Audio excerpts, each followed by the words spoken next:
Bonjour et bienvenue dans cette émission spéciale sur la Pâque. Et dans cette émission, j'aimerais en tout cas partager, qu'on puisse découvrir ensemble les raisons pour lesquelles Christ était mort et ressuscité pour toi et moi. La mort de Christ à la croix est un acte très significatif pour la vie chrétienne. Christ mourir à la croix est d'ailleurs le point de départ de notre chrétienté, de notre relation avec Dieu. C'est pourquoi comprendre pourquoi Christ est mort et ressuscité est très important pour un disciple de Jésus. Paul lui-même, il nous parle dans 1 Corinthiens que je prêche le Christ crucifié. Il nous encourage même à prêcher Christ crucifié, qui est un scandale pour les Juifs, une folie pour les non-Juifs, mais aussi la croix est une puissance de Dieu pour tous ceux qui sont sauvés. Oui, la croix est notre puissance. D'ailleurs, j'aimerais même t'encourager à marcher dans la puissance de la croix, dans la puissance de la résurrection. La résurrection de Jésus est une puissance qui est disponible aujourd'hui, est une puissance qui est vivante aujourd'hui, et cette puissance, elle est en toi, parce que tu as reçu le même esprit qui a ressuscité Christ d'entre les morts. On a reçu la même puissance de la résurrection. Et je t'invite aussi à vivre cette même puissance. Alors, découvrons ensemble quelques raisons, au milieu des tant d'autres, pour lesquelles Christ est mort à la croix. Lisons ensemble Isaïe chapitre 53. Qui a cru à ce qui nous était annoncé? Qui a reconnu le bras de l'Éternel? Il s'est levé devant lui comme une faible plante, comme un rejeton qui sort d'une terre desséchée. Il n'avait ni beauté, ni éclat pour attirer nos regards, et son aspect n'avait rien pour nous plaire.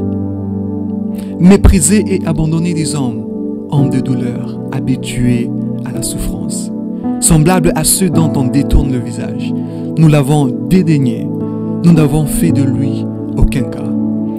Oui, il s'agit bien et bien de Jésus-Christ, qui a été méprisé par les hommes, rejeté par Dieu, rejeté par les hommes.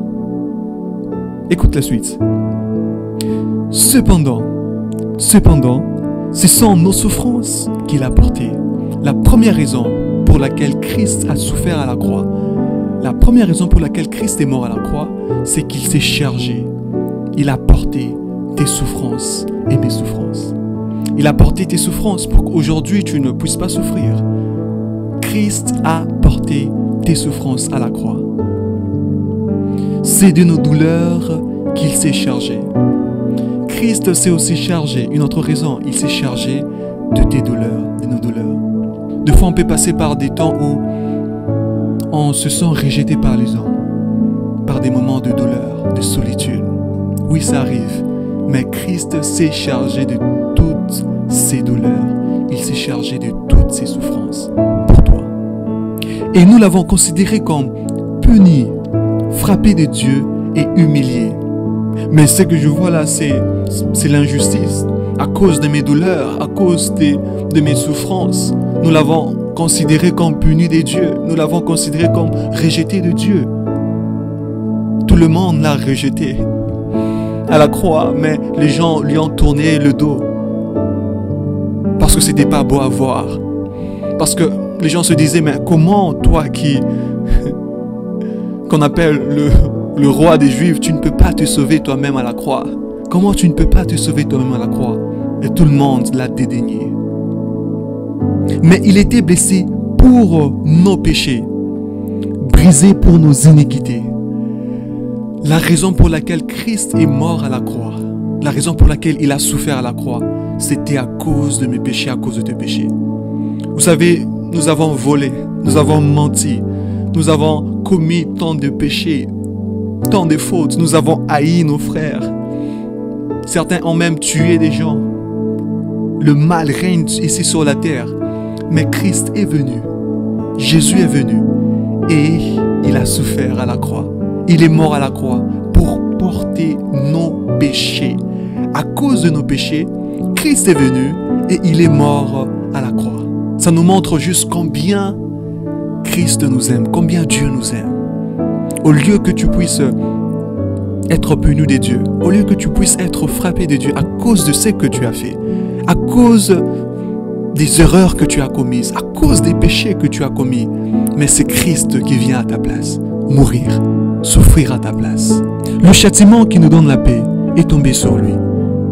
Et c'est par ces meurtrissures que nous sommes guéris. Vous savez, on était incapables. Aucun prophète n'était capable de pouvoir payer le prix de la rédemption d'une âme. Pour que tu puisses payer la dette que tu as envers Dieu, personne, tu ne pouvais pas le faire. Rien ne pouvait le faire. Tes parents ne sont pas capables de le faire. L'argent ne peut pas payer ta dette envers Dieu. Mais Christ, il a dit, non, je le ferai. Je vais payer la dette d'Israël. Je vais payer la dette de Judith. Je vais payer la dette de cet homme. Et tout ça, c'est un acte d'amour envers toi. Christ est mort pour payer ta dette. Il est mort pour que le châtiment qui nous donne la paix ne puisse pas retomber sur toi. Parce que si c'était retombé sur toi, je ne pense pas que ça allait être possible. Mais le châtiment qui nous donne la paix, notre réconciliation avec Dieu, ce châtiment-là qui était demandé est tombé sur Jésus-Christ. Donc par la mort et la résurrection de Christ, nous sommes réconciliés avec Dieu, nous sommes rachetés, nous sommes aussi rapprochés de Dieu. Nous avons la paix avec Dieu. Et c'est par ces meurtrissures que nous sommes guéris. Christ est mort à la croix pour que par ces meurtrissures, nous soyons aussi guéris. Dieu veut restaurer, Dieu veut changer, Dieu veut guérir les malades. Et même une grande partie du ministère de Jésus-Christ dans ce monde, c'était la guérison et les enseignements. Il guérissait tout le monde. Il y a même une partie où on dit que Christ a guéri tous les malades qui lui étaient apportés. Pourquoi? Parce qu'il veut guérir. Et il est mort pour qu'aujourd'hui tu aies aussi accès à la guérison. Nous étions tous errants comme des brebis. Chacun suivait sa propre voie. Et l'Éternel a fait retomber sur lui l'iniquité de nous tous. C'est cette même parole que Paul a dit. Mais Dieu a prouvé son amour envers nous. De ce que lorsque nous étions encore des pécheurs, Christ est mort pour nous. À cause de nos péchés, Christ est mort. Lorsque nous étions comme des brebis, nous étions errants. Nous ne savions pas où aller. Chacun suivait sa propre voie. Chacun faisait ce qui lui plaisait. Nous avons ignoré Dieu. Nous avons dédaigné Dieu. Nous avons rejeté Dieu. Mais c'est en ces moments-là que nous étions dans les ténèbres que Dieu nous a prouvé qu'il nous aimait. Que Christ est mort. Que Christ s'est chargé de tes souffrances. Il s'est chargé de tes douleurs. Christ est mort pour que par ses meurtrissures tu sois guéri. Christ est mort pour que tu sois réconcilié avec Dieu. Et j'aimerais t'inviter à répondre à cet amour de Jésus-Christ. Oui, tu es la raison pour laquelle Christ est mort et ressuscité. Et c'est une invitation aujourd'hui à pouvoir accepter, être reconnaissant envers Jésus pour ce qu'il a fait pour toi. Dire Seigneur, je n'ai pas à mériter que tu puisses mourir pour moi, mais tu l'as fait quand même. Comment peux-tu répondre à cet amour? Comment peux-tu répondre à ce sacrifice ultime que Christ a fait pour toi? Je t'invite, si tu n'as jamais donné ta vie à Christ, aujourd'hui c'est le bon moment. Christ fait une invitation. Il frappe à la porte de ton cœur. Il te dit, puis-je entrer? Je veux entrer. Je veux changer ta vie. Parce que la vie ne se trouve que dans le nom de Jésus-Christ. En dehors de Jésus-Christ, il n'y a point de vie. Aujourd'hui, si tu prends la décision de faire totalement confiance en Dieu, d'accepter l'amour, comment Dieu a témoigné son amour envers toi, et juste être reconnaissant si tu l'as déjà fait, toujours te rappeler, Seigneur, c'est pour moi que tu l'as fait. Merci pour cet amour. Merci pour la croix. Et la croix, rappelle-toi toujours, la croix est une puissance de Dieu pour tous ceux qui sont sauvés. Aujourd'hui, je t'invite, marche dans la puissance de la croix.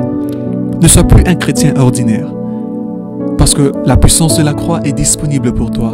Et le Saint-Esprit qui vit en toi va la manifester. Fais-lui confiance. Reste dans la parole de Dieu. Reste dans la prière. lorsque des grandes choses sont au point d'être accomplies dans ta vie. Que Dieu te bénisse abondamment. Et joyeuse Pâques.